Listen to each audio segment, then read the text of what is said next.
Hello and welcome everybody to my new video series. In this video series I will be teaching you, not really teaching, I wouldn't really call it teaching because I'm just, showing you, guiding you on how to use Source SDK for Counter-Strike.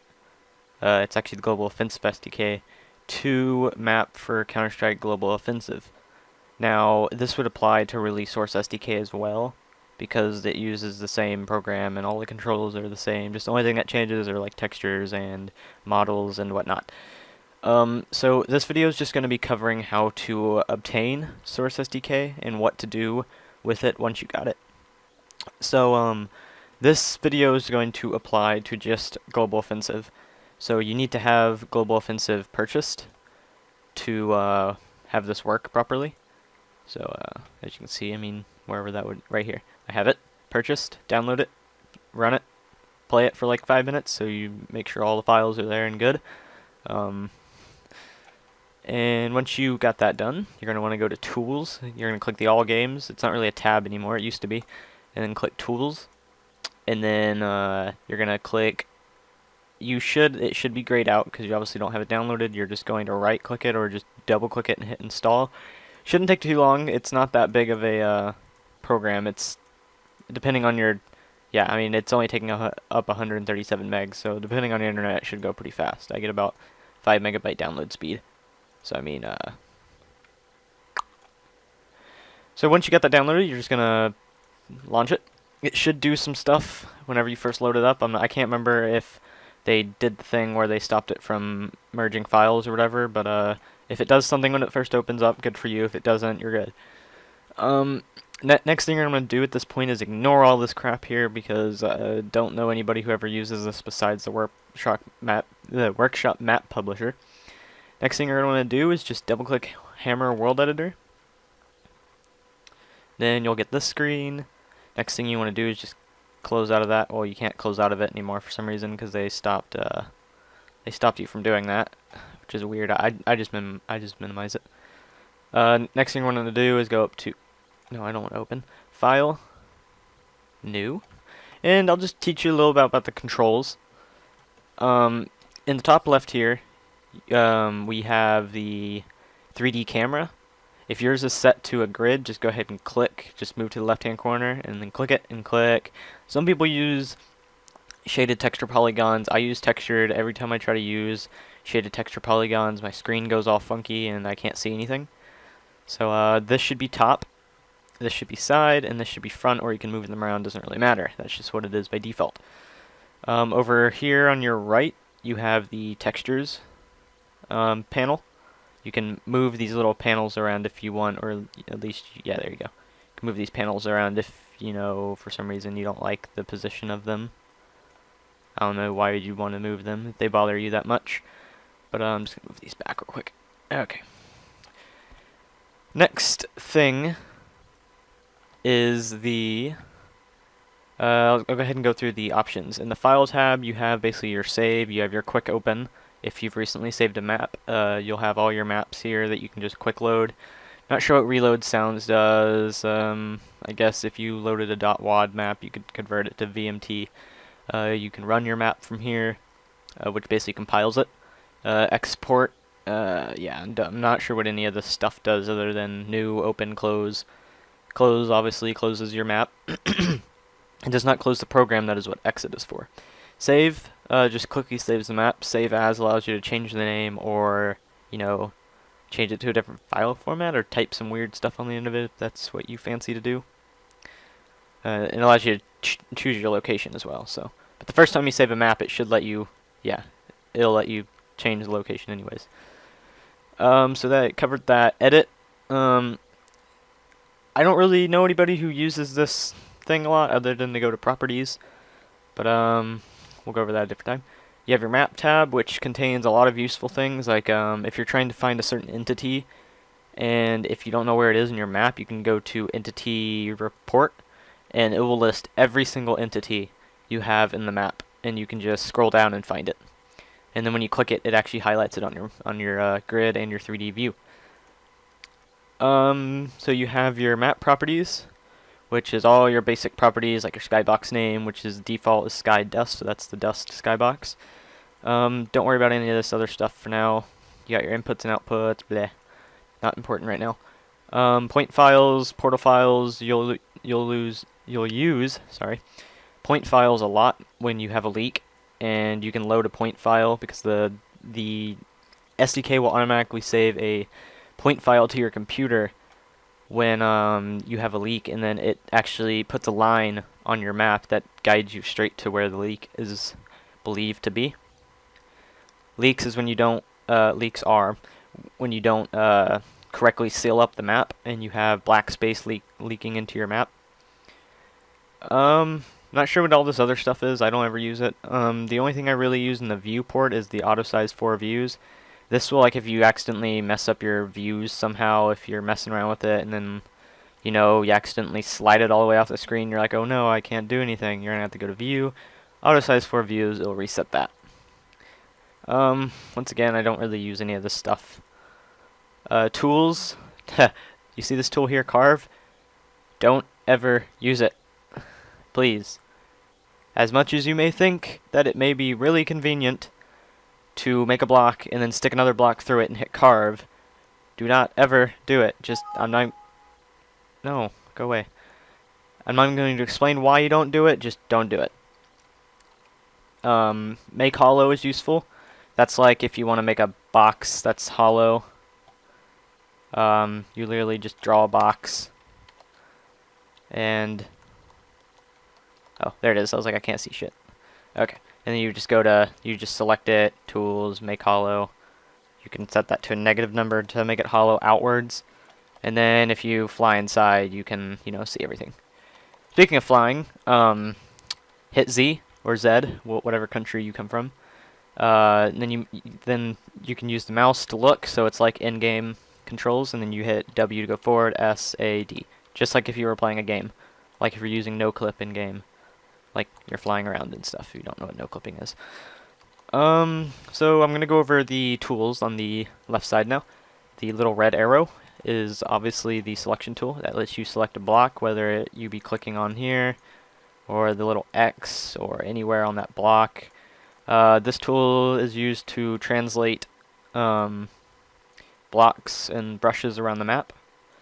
Like you can see, you know, I'm moving it around on the 3D view as well. And next up is magnify. I don't ever use it. Camera, I don't ever use it. These basically just, you know, magnify. It allows you to magnify in the grid, but I just use scroll wheel to do that. I don't know who actually like uses this. I guess if you want to be more precise, I don't know.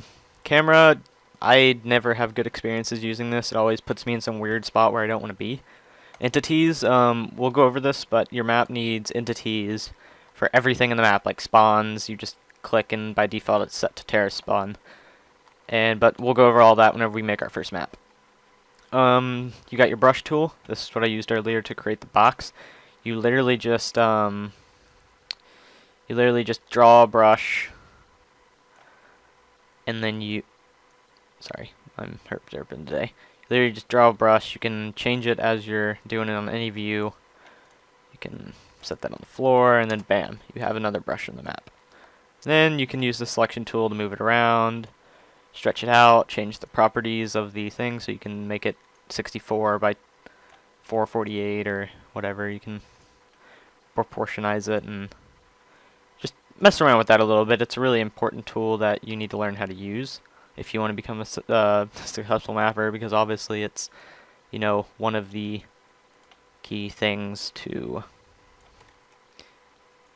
obviously, if you ever made a building, it would never actually look like this, because that would be complete crap. But yeah, so you understand the building and the brushes. This awesome feature right here is called the toggle texture application. It's a really powerful tool used to change your textures of the faces individually. So you just want to click it. You'll see this screen. It kind of looks like that little box over there. You see that box disappears and you click it. You can hit browse. And then you can just choose a texture. There's tons of textures in Global Offensive you can use. We're just going to choose this ugly brick wall texture. Just right click to apply it to your faces that you want to apply it to. And let's say you don't like it and you want to change it back. You just left click on a texture, right click back, left click, right click, left click, right click, left click, right click. And then you can change the texture again by just going in, scrolling. I'm just going to pick a random texture. And you know, you got that, and then, yeah. I would never use these textures, or, you know. You just apply the textures as you see fit onto any faces you want. Like I said, it's a pretty useful tool. There, see? You got yourself a little, ugly building thing. Yeah. I would suggest never actually building a map like this. So there, look at that. You got your first little building if you've been following along with this, or if you've been, you know, going on your own. I showed you kind of entities. Next thing on the list is the apply current texture tool. This tool is useful if you don't want to sit there and paint each face of the block. You just want to find the texture like you did before, but this time in the main texture box or texture group or whatever you want to call it. Just find the texture you want. We're just going to go with this one.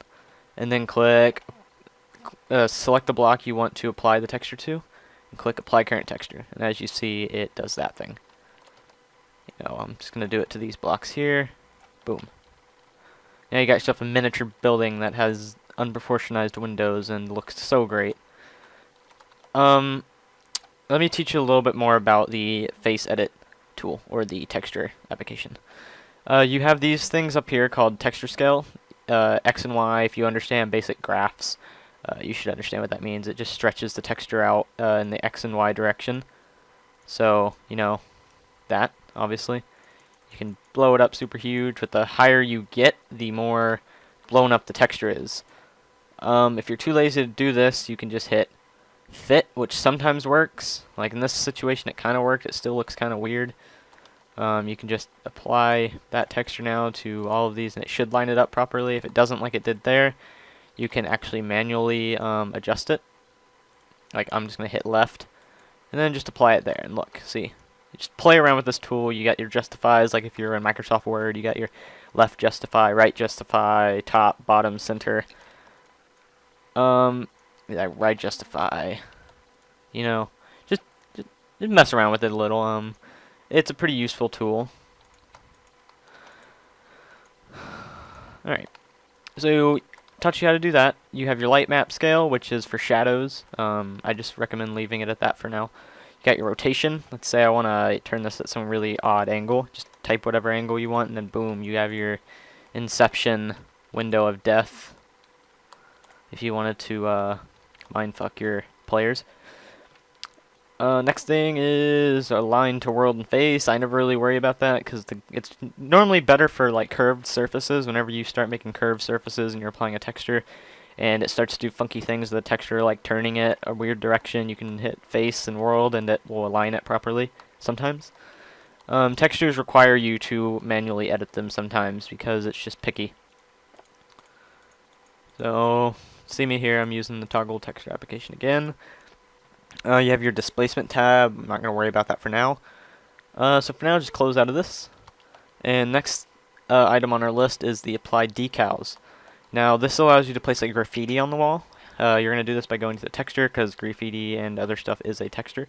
Just filter it by decal. Type it in the filter box. And just find one that looks like it would go on the wall. Like this. Look at all this graffiti stuff. And then just click. Look at that. You have your first decal. Cool.